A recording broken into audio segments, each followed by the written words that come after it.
You're still with Let the Quran Speak. We're talking about Prophet Muhammad, and now we're talking about him as a prophet. So Brother Shabir Ali, Angel Gabriel comes, gives the Prophet the message.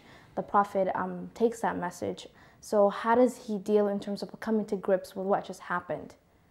Yeah, well, what just happened is an interesting story. It is said that when the Prophet approached about 40 years of his age, he began to feel attracted to solitude. So he would go to a cave in the Mount Hira, just on the outskirts of Mecca, and there he would meditate. It is said that he practiced tahannuth, which is a word for some kind of meditation. Mm-hmm. He would be there for maybe about 3 weeks at a time. He would take some provisions with him, and he would stay, and then he would return back home, take some more provisions, and go back. So these were like spiritual retreats, if you like. Mm-hmm. And on one such occasion, the angel Gabriel came to him and told him, read.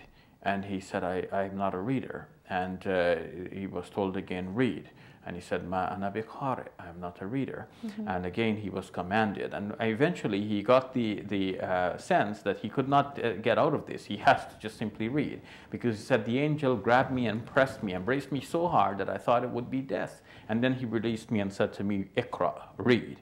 And then eventually he asked in such a way as if it meant, what am I supposed to read? And then the angel said to him, Iqra bismi rabbika alladhi khalaq. Read in the name of your Lord who created.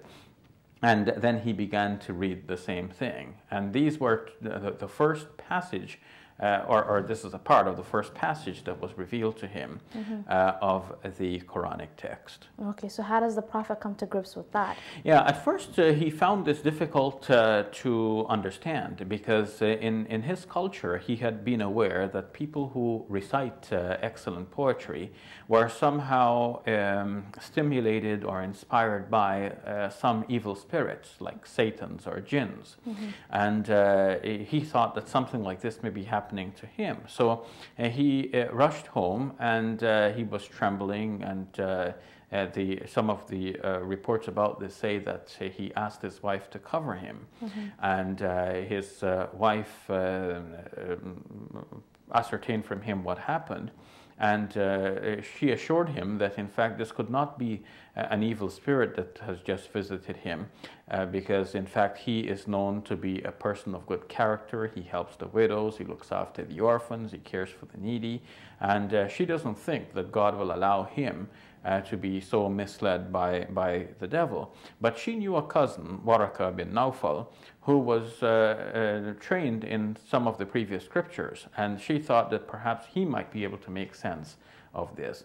And so the Prophet Muhammad, peace be upon him, eventually went to Waraka bin Nawfal, and having heard his story, he said that what has come to him is the namus that came to Moses. Namus seems to be a variety of the Greek word nomos, which means law. And probably what Waraka bin Nawfal meant is that the one who brought the law to Moses has now come to bring some revelation to the Prophet Muhammad. Okay, so Prophet Muhammad starts to believe in his own message, the message that was given to him by Angel Gabriel. He starts to deliver that message, and he starts to acquire followers. His followers, the people that believed in him, how did they relate to each other? Was he always the prophet and the man all in one, or was he the prophet at one point and then at another point the person, Muhammad? Well, by this time, he had now received this commission from God. He is now a prophet, but some time was given to him, a kind of a weaning period, so that he can become accustomed to this new role. And it will be sometime after that that he gets a revelation that says that he must get up and deliver the message, Kum fa'anzir, arise and proclaim. He is told in the same vein to warn his near relatives, and gradually the circle increases so he can warn the people more at large. In the early days, his message was rejected by his people, and he was threatened with persecution. And so he had to keep a lid on things a little bit. He had private meetings with some of his early followers. He gathered in a house called Darul Arqam, the house of Arqam, where he can teach his close followers the new revelations as they were being revealed to him, and where they could have prayers together. Okay. How did his followers see him? Well, they naturally regarded him as a prophet and as a messenger of God.